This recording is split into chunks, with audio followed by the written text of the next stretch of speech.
Hey everybody, my name's Kyle and this is Track by Track, music reviews, news, and commentary. You know, when I started this channel last year, the first album that I reviewed was one by a band that I'd never listened to before.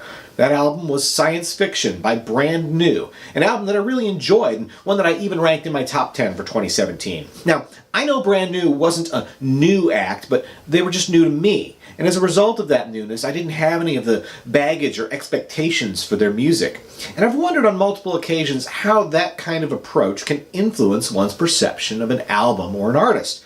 Actually, I'm more curious about the opposite effect. If you're already familiar with a band and their previous work, is it impossible to approach a new release with true objectivity? For some quote-unquote fans, they're predetermined to love everything a given artist puts out, no matter what.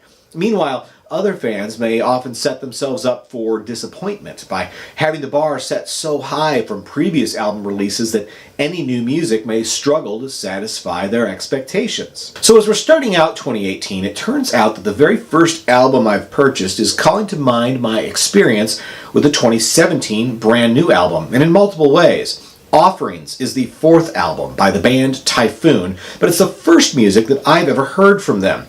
Their self-titled debut was released in 2005, and it was followed by two more albums in 2010 and 2013. Now, I don't get the impression that this indie band from Seattle has yet to establish quite the sizable following that Brand New has, but they have enough of a devoted fan base that there's been an undeniable low-level buzz about Offerings over the past few weeks leading up to its release. Based on that buzz, I decided to check out the single, Rorschach. Right away, I could tell there was a lot going on here. I was drawn to the mysterious, haunting quality of the music and the palpable vulnerability in lead singer-songwriter Kyle Morton's vocals.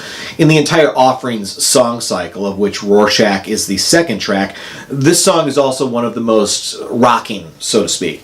But I was hooked, and I needed to hear more. So here's what you need to know about this album. Offerings is a concept album. It loosely tells the story of a man that discovers he's starting to lose his memory and is slowly making his descent into mental oblivion.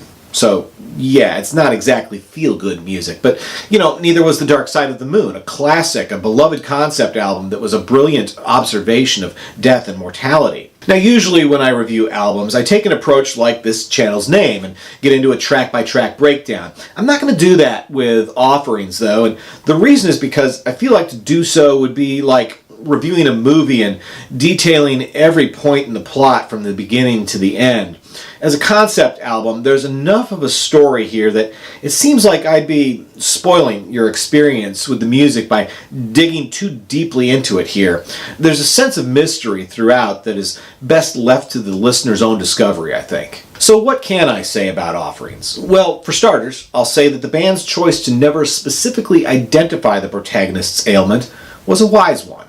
The obvious guess would be Alzheimer's, obvious because so many of us know people whose lives have been devastated by the disease. But by not putting a name on the condition, it also makes the story even more relatable.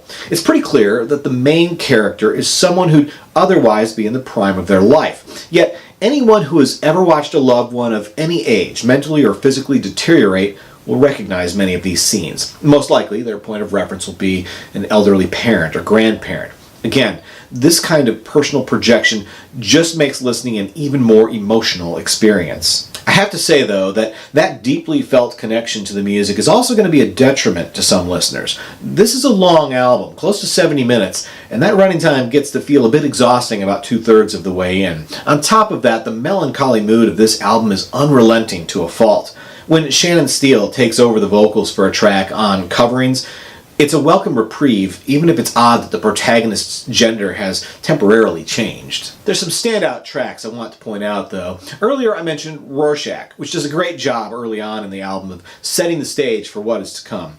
And you know how I said that this album reminded me of Science Fiction by Brand New in multiple ways? This song is a prime example.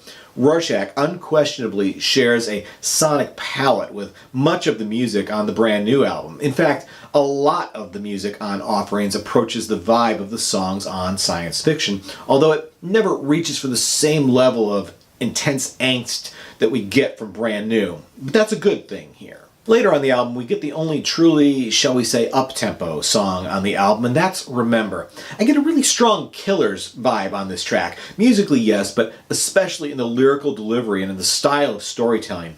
I believe this track is also being used as a single for the album, which is fine, but I don't think it's a good representation of the album as a whole. Don't get me wrong, I like the song a lot, but if you picked up this album on the strength of Remember, you'll probably be disappointed. There's two more standout tracks I want to mention. One is called Unusual, which is perhaps one of the best songs on the album in terms of how it balances the sometimes overbearing melancholy of the music against sonic textures that feel oddly refreshing. There's some great ethereal guitars here that are reminiscent of Sigur Rós, accented by subtle but haunting horns in the background. The whole thing leads to a rather jubilant climax that's more than a little Coldplay-esque. The other track that I want to mention is Algernon, a song that features some of the most evocative and descriptive storytelling on the album. There's several songs on Offering that have a strong Bright Eyes feel to them, but none more than this track. And although Kyle Morton's vocal delivery is consistent throughout the album, this is the one song where I'd actually draw a comparison to Conor Oberst. It's good stuff. In fact, the whole album is pretty good stuff. It's not perfect by any means. As I said, the dark mood of this thing can feel oppressive sometimes. Think of some of Elliott Smith's more depressing songs. I know, there's a lot of them. And that's kind of what this is for an hour and 10 minutes. Yeah, you get bursts of, say, Arcade Fire here and there, and those are welcome breaks in the otherwise earnestly somber proceedings. Still, if you're in the right sort of headspace, I think this album is a very rewarding listen. It's meant for more of a meditative experience than for casual playback. And if you're willing to go there, this is a pretty easy one to recommend. So I'm giving Offerings by Typhoon an X rating of 7 out of 10. It's the first truly compelling new music that I've heard in these early weeks of the new year. But as I said, new music, not a new band. I'll definitely be checking out Typhoon's previous albums in the near future. But what about you? Is Typhoon as new to you as they were to me? Or have you been turned on to these guys for a while now?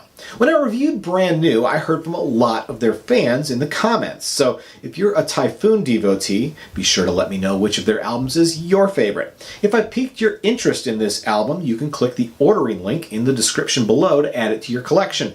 And remember that every order helps to support this channel, and for that I thank you very much. Once again, my name's Kyle, and this has been Track by Track. Music reviews, news, and commentary. If you like what you see, be sure to leave a thumbs up on this video. Better yet, click subscribe, because true music fans always want new releases the day they come out. Thanks for watching, everybody, and I'll see you next time.